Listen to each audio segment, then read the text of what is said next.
Hello and thank you for joining us on the Tuesday edition of Journalist Hangout. I'm Ayodele Ozubakun. Today on the program, INEC vows not to tolerate electoral banditry as 3 died during Ekiti By-Election. Trial of self-styled Katsina-born whistleblower Mahdi Shehu characterized by mind-boggling drama. And later on the show, Defense Minister laments that Nigeria is in critical situation due to insurgency and banditry. As PDP says country is sliding into irredeemable crisis. I'll be hanging out with Babajide Kolade Otitoju and Olayinka Oyegbile. So if you're ready, let the hangout start now. Thank you for staying with us. Elections are turning more violent in Nigeria. The botched Saturday by-election for the Ekiti State East Constituency 1, where 3 people lost their lives after attacks by thugs, comes to mind. But the Independent National Electoral Commission, INEC, stated that it would not succumb to electoral banditry. Babajide, Ekiti State has a kind of track record. Any election in the Ekiti State, I've been covering the election in the Ekiti State in like 2007, by-election, main election, is always keenly contested. The interests, I don't know, but this is not, when I got that report, it wasn't new, and there's this rivalry between the People's Democratic Party and the All Progressive Congress in Ekiti State. Well, it's not a bad idea for parties to be competitive, for parties to not take electoral contest lightly. What is wrong is for parties to resort to violence and banditry, as we've seen in recent elections in our country. I think politicians are increasingly becoming convinced that the voters do not matter. That as long as they can beat up people, invade polling stations with their thugs, cut away... It's part of electoral strategies. Cut away ballot materials, they will become winner of the election in the final analysis. We all know, and even INEC admitted, that the off-season elections that we had in Bayelsa and Kogi were downright banditry. You cannot call those ones elections. Outright brigandage. That's what happened. But I'm worried that it's fast becoming the norm. Nobody wants to be gentlemanly anymore. Nobody wants to play by the rules. The 2 political parties are guilty. They both want to win at all costs. And this is particularly worrisome. What is in a by-election for a state constituency that is not even one of the biggest in the state? State Assembly. State constituency. That's the Central Senatorial District. And in 5 different locations in that election, violence was recorded. And then in one of the locations, 3 persons were killed. As we speak, some of the people... election. That is the point that I made earlier, that even as a state constituency, it is not, in my view, the biggest state constituency, neither is it the most important. So why are you killing people? 5 different locations, voting was disrupted, and in one of those wards, 3 persons were killed, including a policewoman who was a nursing mother. Innocent youth corps members, we use them for elections. Honestly. And they get brutalized, serving their nation. We've seen where even some of them were slaughtered because they would not allow election to be rigged. Where you see young people committed to the well-being of their nation, committed to the progress of their nation, refusing to compromise, you then slaughter them in Nigeria. And we think that is something to not complain about.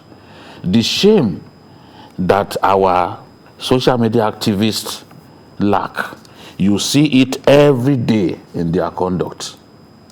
How many people are talking about this election and the conduct of the election, the way people had been killed? They will button up their mouths over those ones. Extremely hypocritical people. They are not talking about it. That's why you cannot say these are patriots. They don't love the country. If you see bad things and you do not feel obligated to talk about it, to complain about it, you simply behave like it did not happen, which means that you consented to it. That means you are an enemy of our country. Go and read what Okoye said. Okoye is saying that, look, Professor Okoye. Yes, that you politicians have to tell yourselves that enough is enough. That how many times are we going to be having elections postponed, elections repeated on account of banditry by politicians? They invest so much money on thugs. The kind of money that they do not spend on their people, they will spend on thugs, because to them the end justifies the means. They will arm those thugs. Yes, and when they arm those thugs after the election, because the guns have not been retrieved from those thugs will now turn those guns against you and I. You now have more kidnappers, more armed robbers, you know, more cultists. This is the problem that politicians create for us. They are our problem. But they are the same people who say that, oh, journalists are the problem. How are journalists the problem? Run the country properly. Banish the negative tendencies that we see in our everyday lives, and let us see whether journalists will go and invent what was not there. Inga, just a by-election in Ekiti State, Omo constituency. In fact, I'm so saddened by the event. I watched it on TV, and I watched one of the senators where she was narrating what happened. Yeah, and I felt Olujimi, and I felt so bad that this election, is it necessarily about the people? Is it necessarily about the electorate? Just a state constituency, not even for National Assembly, just for the by-election for the State House of Assembly. But all said and done, I think the National Electoral Commission, the security agencies, and all of them, they need to sit down together and draw out a strategy. How do we curb this? How to curb it is not only to postpone the election and talk at politicians and say this. I believe that some of the activists or some of the people involved, the way Senator Olujimi talked, it was like she was present when this thing was happening. So there must be a way to identify the fellow who shot the gun, who carried the ballot box or the materials and everything. She must They brought them before a magistrate's court. She needs to identify that, yes, this was the fellow that I saw that did this. If it's not the one, then they need to do more, because the belief here is that we don't punish offenders, and that is why things are always happening like this. Why should a state constituency election, 3 good people are dead, and that is not the end of it? Because I read a while ago that one of those wounded is also on critical list. So why should, if this election is purely about the people, I mean, people should be allowed to vote. If they don't vote for you, there's always another time. Why should you orchestrate violence? Ekiti State is becoming a flashpoint. Security presence. Ekiti State is becoming a flashpoint. Exactly. You see, Now, they will tell you they are mobilizing so what do you see? That's Honorable Bafem. Do we see this kind of thing in other climes? Not even in Africa. Do you see? When you talk about Senate climes now, they will be complaining. Exactly. They don't want you to talk about Senate climes. Look at some of the countries that Nigeria helped them to be what they are today. Those frontline states. Exactly. They are able to do elections. They are able to do elections. They don't kill themselves. Jide, I think INEC should be empowered that this kind of election, if the problem is between the APC and the PDP, INEC should have that power to say, okay, APC and PDP, you are disqualified. Exactly. Let the lesser parties, the other parties. Honestly, the Electoral Act has to provide that kind of power. You know, where politicians are not going to let us have peaceful elections, they should be sacrificed. Yes. Because these people, I'm telling you, as we are moving towards 2023, some people have made up their minds that they will rig the election. Yes. They've made up their minds that, look, these people, forget them. Whether they support me or not, I will manage about the people again. You know? Yes. It is the same thing they are going to do. That kind of attitude should not continue. We can't be this backward. We watch other countries, they do elections. Elections are held peacefully. They do their transition. Some of our own leaders even go there to work as observers. Yes. Nigerians go there to... Yet we can't come to our country and do peaceful elections. People must be killed. People must be fired at. You are firing at a youth corps member serving his country in the name of an election. Win at all cost syndrome. It is getting worse. It is getting worse. Yes, that's the problem. The fidelity of our elections it's just being compromised progressively. There's an incremental compromise of the fidelity system of our election. Looking, even the use of the card reader progressively is been going down. We just want to rig. I've never seen people like this. We just want to rig. Just want to rig. They make up their minds, oh, this election is coming so time. They already have a budget for rigging. When are we as a country going to outgrow this? If INEC has provided foolproof, everything for the election and everything, but INEC cannot work on the people, our politicians will still carry millions to go and give the people. That is the rig problem. Before the process. That is the problem. They are not even waiting for... They are not. They are doing see and buy. But even that one is not enough. They still want to brutalize people. See and buy itself is electoral rigging. Exactly. It's election rigging. It is corruption. But they are not even stopping at that. They are going to physically brutalize people and ensure that the election is rigged. Already, some people have been brought before the magistrate court, and police provided evidence of fingerprint evidence. Okay. And then for some of those people brought before the magistrate, the victims and witnesses corroborated the fact that they were the people involved in the violence. It has to stop. Okay, I have Adegbite on the line calling from Shagamu. Thank you for joining us, Adegbite. Thank you very much. Go ahead with your contribution, please. Ade? Are you there? Good evening, everybody. Good evening. Good evening. Go ahead, please. Is that our politics is so attractive. If they are attractive, let people who are really interested in the service of the nation, as the people like Awolowo, of those days. But nowadays, they are there to make money.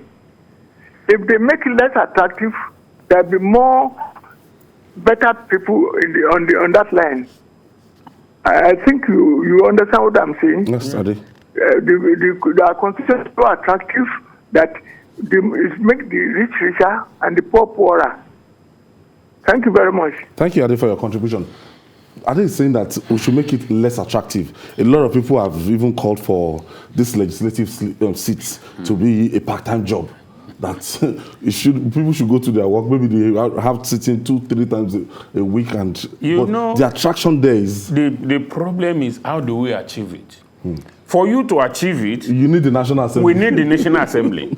But you see, the funny aspect of it is that those who are there now will not encourage it, and those who are fighting for it will, when they get there, also join. I know of a senator. He was in the House of Rep. At one time, he didn't win election, and he was out of it.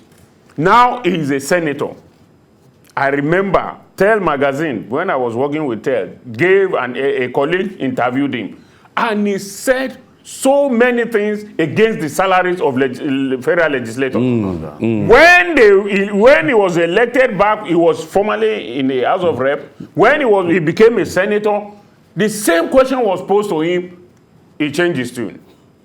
He didn't support it, and he's still in that National Assembly up to today. Not there. Oh, he's not. So now, now you don't talk while you are eating. Exactly. The issue now is people talk when they are outside. When people talk when they are outside, and when they get in there, they don't talk again. The fire will go. When Senator Shehu Sani revealed, and I even learned from very reliable source that what he even said was not the exact. When he revealed how much they were earning, they almost roasted him. Perhaps that was one of the reasons why he never got back there. So the truth is that until we are very, very sure of ourselves that, look, those people, they have to realize what we are talking about. We make it less attractive, but they will not cooperate. That's the problem. Okay, moving on now. Many Nigerians are learning fast from the politicians the act of using theatrics to evade trial. Katsina-born whistleblower Mahdi Shehu appeared in court in crutches over false allegations against Governor Aminu Bello Masari. He was later caught on camera in police custody walking around. Let's share some of the videos with you.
Small. Come like this. Come. So let me small. Sorry. Put his back. So I'm good. Should I carry you? So you can sit. If you don't stand, you cannot sit. You get? Right? Okay. Move the chair. Here. Sorry, don't touch it at the back. Oh yeah.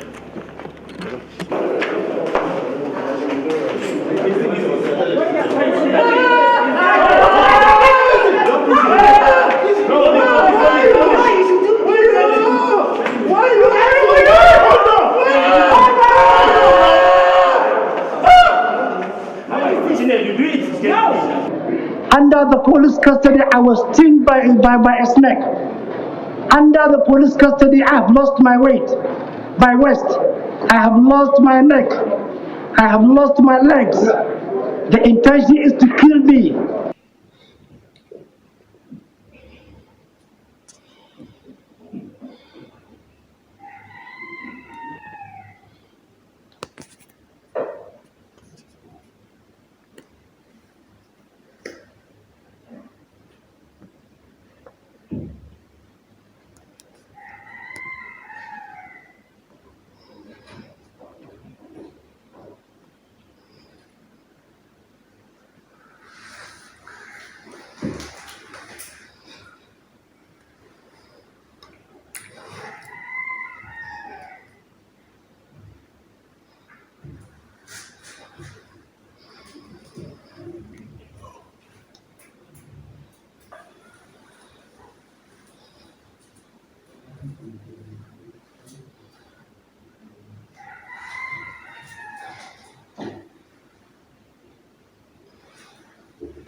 Them of stealing so much money.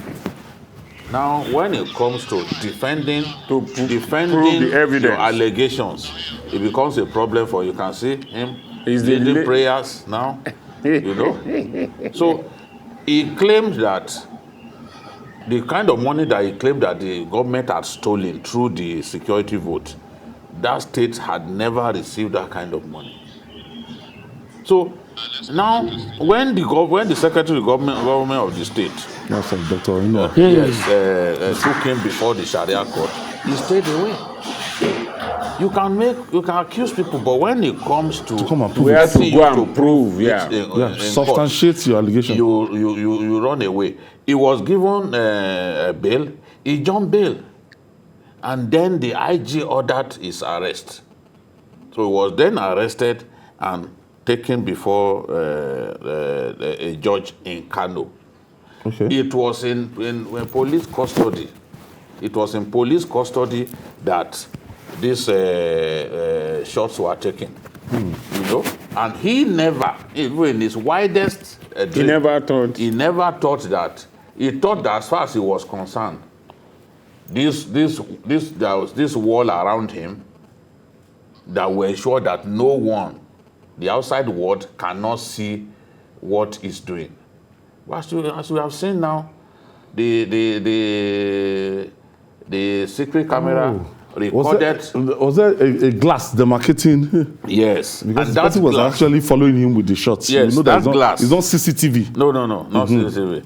You know, The person was recording him, yes, moving. the person was stealing the shot. Okay. He didn't know that by that glass that they could record from outside. And you will not see. Yes, because you are inside, you will not see the person who is outside. You understand? So they were able to now record, show the world how dishonest he is. Because if you want the world to trust you, As a whistleblower, believe that you are a whistleblower, You yourself must be clean. Then if you want to come to Equity, you must not demonstrate conduct that suggests to them that you are not trustworthy. You know, and if you accuse people of all kinds of crimes, then you should be able to defend these allegations. If you defame a person, you must be ready to defend yourself in court And that was why the SGS, Dr. Mustafa Inua, took him before the Sharia court. Of course, he ran away. He refused to face the Sharia court. Federal High Court, he jumped bail. So this is the genesis of the thing. He wants the world to believe that the current government in Katsina is the worst in the history of the state. But the allegations, in some cases, you see documents that he parades. So those documents, the people signed those documents are people who had even left service.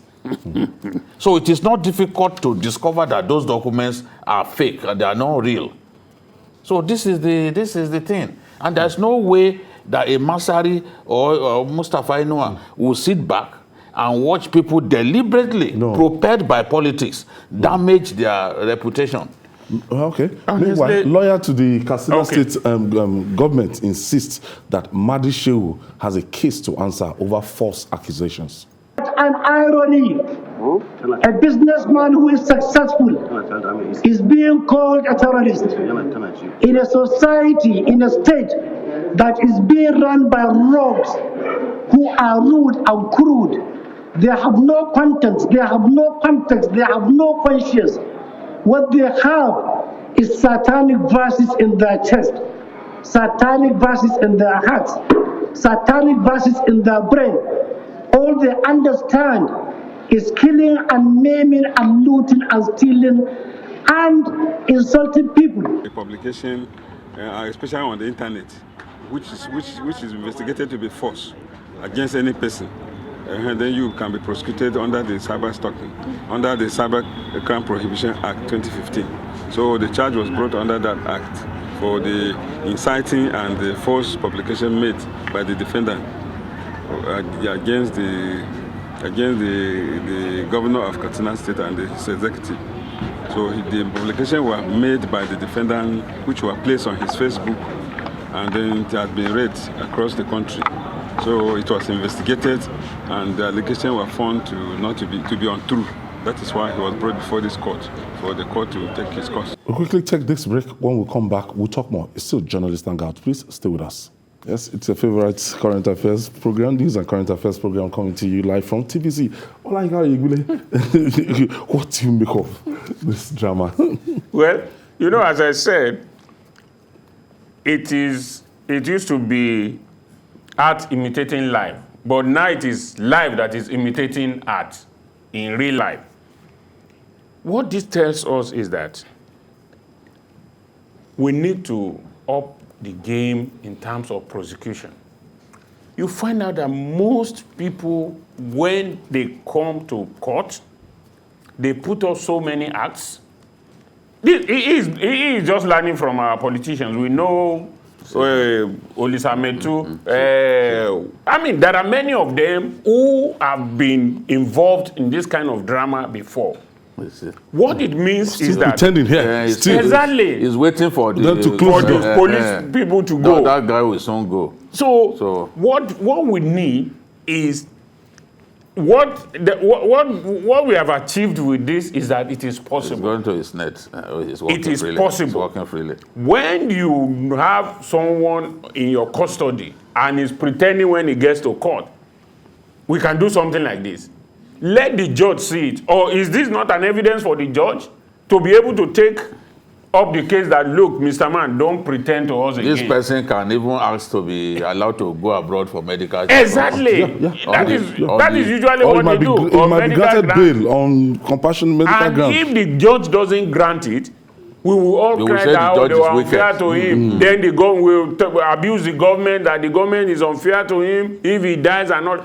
But we have seen now that most of these things are acts put up by, if you accuse somebody of corruption or whatever thing, you must have your the way he is, there's evidence. Nothing that he can't do for himself. There's nothing. He doesn't need help for anything. He doesn't need any assistance. He can exercise freely. He has shot 103 videos accusing the government of all kinds of crimes.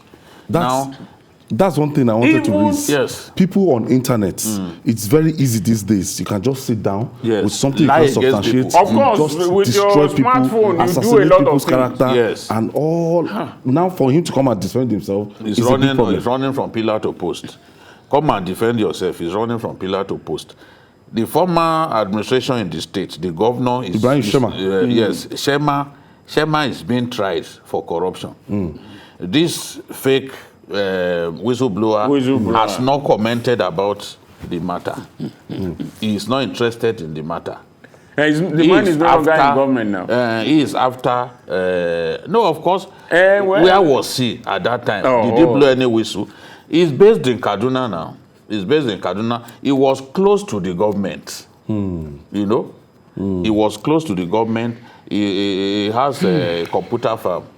You know? So then he fell out with the government. Suddenly he turned against them. And clearly now, the enemies of that administration, they are aligned with them. Yes, they are using him.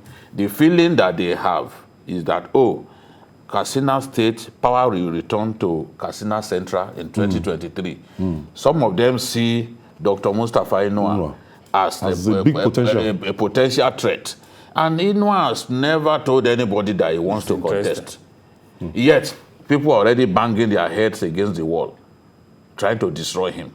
This is what the internet, the abuse of the internet is what we see. Yes. You have shot 103 videos attacking people. Yes. Meanwhile, access to data. Even you have no credibility. From what we have seen now, his credibility... Now, anybody can see like this in courts now, I won't believe that person. There is nothing his credibility has been torn to shreds. Even if you take a look at it, someone who is really, who really has spinal cord injury will work better than this. Will work better than this. All these are act make believe. They are just make believe. Just Kannywood. Exactly. Kannywood. It will make a great fortune if he goes to Kannywood. All those Kannywood stars, they need to headhunt him. Their producers. He will make a very good actor. You know, especially in the comedy category. You know, they should get them. Ali Nuhu and other people like in Kannywood, they need to get this talent so that he can be used. You can't even suspect. At this stage, in fact, when I first saw that video, I said, but why should allow this to happen? Because he was talking and appeared to be struggling to talk while on that stretcher. Somebody who can walk on his own. This person will run faster than... Can't you see him? He was doing the... He was leading prayers. He was leading prayers. If you are not fit, can you cannot bend? No, he cannot even bend down to pray. See the way he lifted himself up. Look at this stage, he's been reducing the theatrics. Yes. Little by little. Reducing the theatrics little by little. You know? Okay, the person because he wasn't sure that people were not behind the door still watching. But the moment that door slammed shut, he knew that, okay, I'm all alone now. He and his accomplices were the people left. At that point, he became his real self. He's an extremely dishonest individual. This is what we have seen. You can't set stock with whatever document this kind of person will bring. You cannot trust him. No. He's somebody that can look at lead prayers. And he has a problem with his spine. Yet he can afford to do exercise because this is an exercise for the exactly for the spinal cord. It's just it's unfortunate. The people who are behind this, kind of individual, ultimately, good always triumphs over evil. Yeah. No one is saying that Masari is above board or that he can never do anything. Come and prove it. But he has never been accused of corruption. Simple man, simple to a fault. Even as remember, even when he was number 4 man in our country, when he was House of Rep Speaker, there was no crisis of any sort. No crisis of any sort under his leadership. No corruption of any sort recorded. And now he's serving his state as governor. We are now seeing people accuse him of stealing billions, the sort of money that had not gone into the coffers of the state. You are saying that he stole that much and bringing fake documents. He's doing all of this to ensure that he does not get jailed. That's the... Yeah, that's... It's just to appeal to people's... when you damage people with the internet, you get your day in court to face the music. Yeah. I think we should even strengthen our cyber laws so that people can pay for the damage that they do to the reputation of innocent people on social media. Social media gives people some anonymity and they get away with all kinds of crime. Yeah. People cannot see you in public and even walk up to you and talk to you. They go and they will abuse you and accuse you of being a thief, accuse you of this and that, but they should be able to defend what they say. Mahdi Shehu has failed miserably the test of integrity. Mahdi Shehu has failed the test of trust. Outside people will say, Yachi Amana. People trusted him, they believed the so-called scoops. Yeah. But now they find out that it's all lies. That he has fooled them for so long. Next time he comes up with this, nobody will believe because the country musician sang that song. He said, "Fool me once, shame on me, on you. Fool me twice, shame on me." So if you fool me twice, it is to my own shame. Yeah. If you fool me once, it's to your shame. So I'm not sure Katsina people will allow themselves to be fooled once. You can see even his bed. All right. Does not want to be beaten by mosquitoes. Finally, deaths, attacks, and abduction are now daily occurrences in Nigeria due to Boko Haram insurgency and banditry. In view of this, the Minister of Defense, retired Major General Bashir Magashi, is worried that the country is in a critical situation. The major opposition, PDP, seems to agree. It says the country is sliding into irredeemable crisis. Yinka, for the Chief of Defense, for the Minister of Defense to say this outside, that, look, he's worried, even though if he doesn't say it, we know that the situation is critical. Yes, you know, there are some positions you hold and some truth that you know that you steel yourself against saying because you are going to cause a lot of panic. It is like, for instance, a family is under attack, and then the head of the family will now tell the children that, see, we are under attack, you are all alone, you try and protect yourself. No, you don't do that. What you do is, even though you yourself, you are afraid, but you build up confidence in your family that, look, everything is under control, we are going to get it done and all that. The defense minister, to my understanding, has been talking too much. And it doesn't, for me, sound like a tactical military person. Military people hardly talk, so that you begin to wonder. And as Minister of Defense, you are the man that should stand for us that, look, you know what the situation... That asked us to defend ourselves. That is where I'm coming to. That is where I'm coming to. It was the same man a few weeks or a few months down the line that said that Nigerians should defend themselves against bandits. With what? I mean, as a Minister of Defense, you've seen that, yes, this is a danger zone, this is dangerous, but you build up your force. It's like a commander, a war commander. You are seeing your enemies, they are bigger than you and all that. Then you now tell your troop that you are on your own. No, we can see that we are overwhelmed. No, you build confidence. You build confidence in your people. A Minister of Defense is not supposed to come out and say this. And it is high time he understood that this is not the kind of... It's better for him to even keep mum. Because when you keep mum, everybody will be wondering, what is this man planning? What is their strategy? But you come out and be throwing more fears into the populace when you should be building confidence in us. I mean, it is not a thing that should be done at all.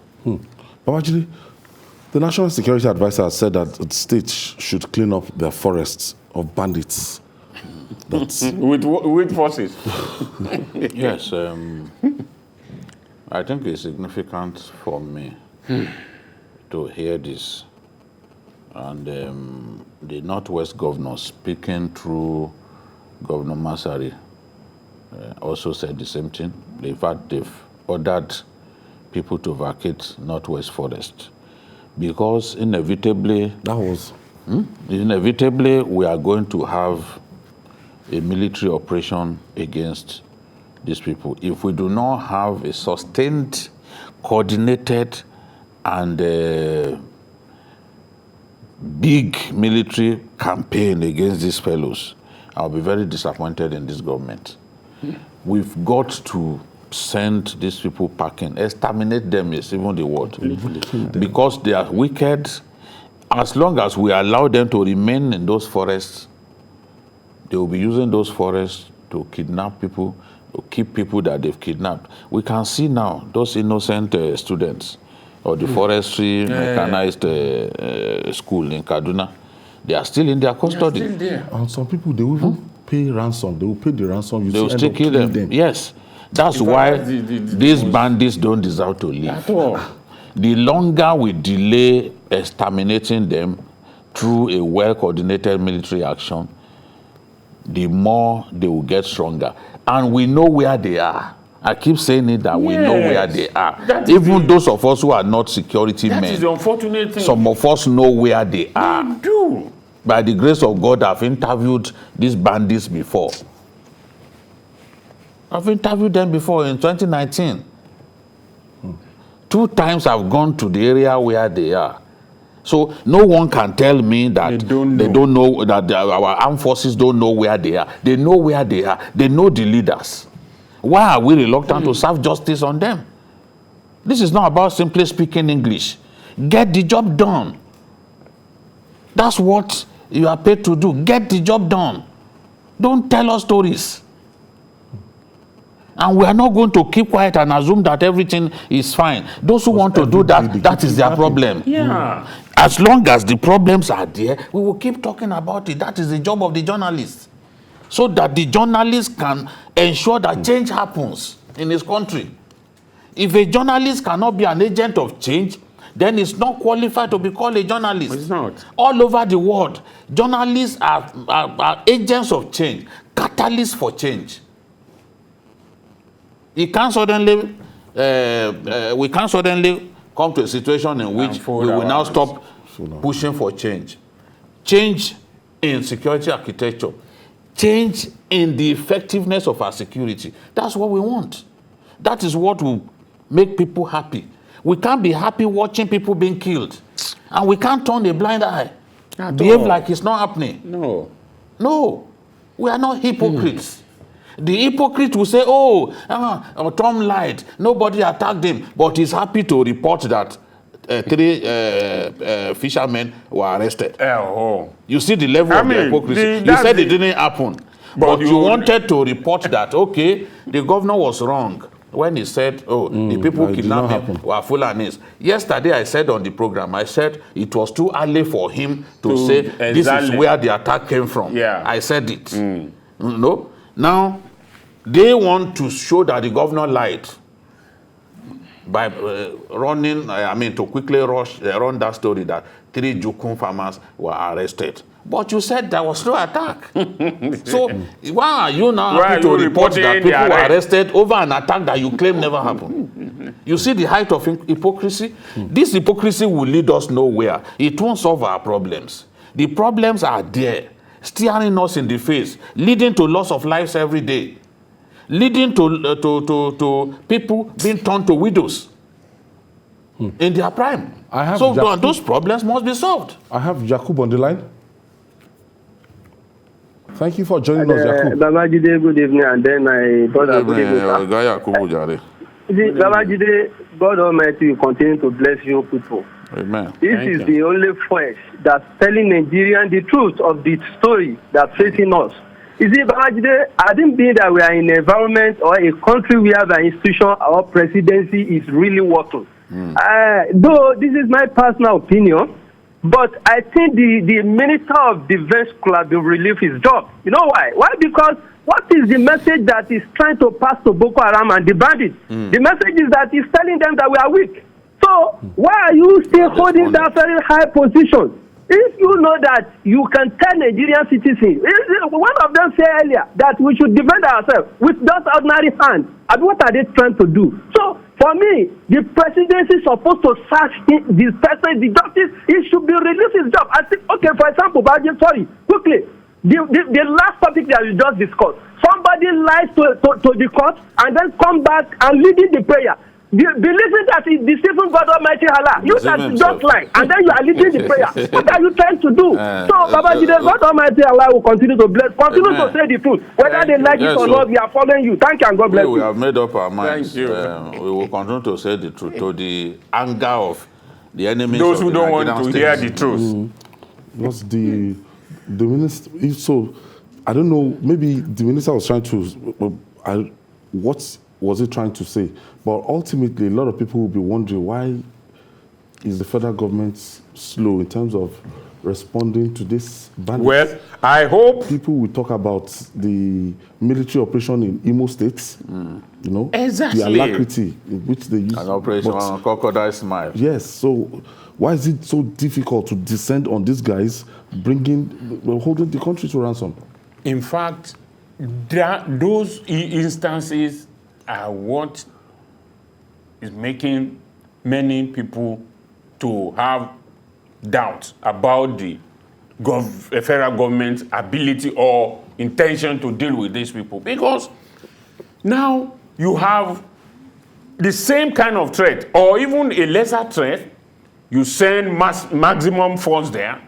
The one that is even much more security, this thing, which is threatening the security of the country, you just look at it and you will talk and talk and talk. We have done our bit. Yes. Every day, every they kidnap week, every day, they come kill here, every day. we talk about it. They know where these bandits are. And we have the wherewithal. The other day, on this program, they were talking about one individual whose laptop was taken from his car and he deployed drone to locate it. Is it that the Nigerian state is it that single individual is richer than the Nigerian state to deploy drone to go and fish out where those guys are? And then you coordinate yourself and do what you want, what you need to do. We don't even need drones. We know where they are. Oh, so we should not allow either in Katsina, there are forests in Katsina where they are. There are forests in Zamfara where they are. We know the forests in Niger where they are. We know the forests in Kaduna where they are. You don't even need drones. So what is the problem? You know where those forests are. Those forests have names. They do. Those forests have names. Or the forests in the north, they have names. So why are we slow? Each of those leaders, they know where he is identified by the forest area that he occupies. They occupy Nigerian territory.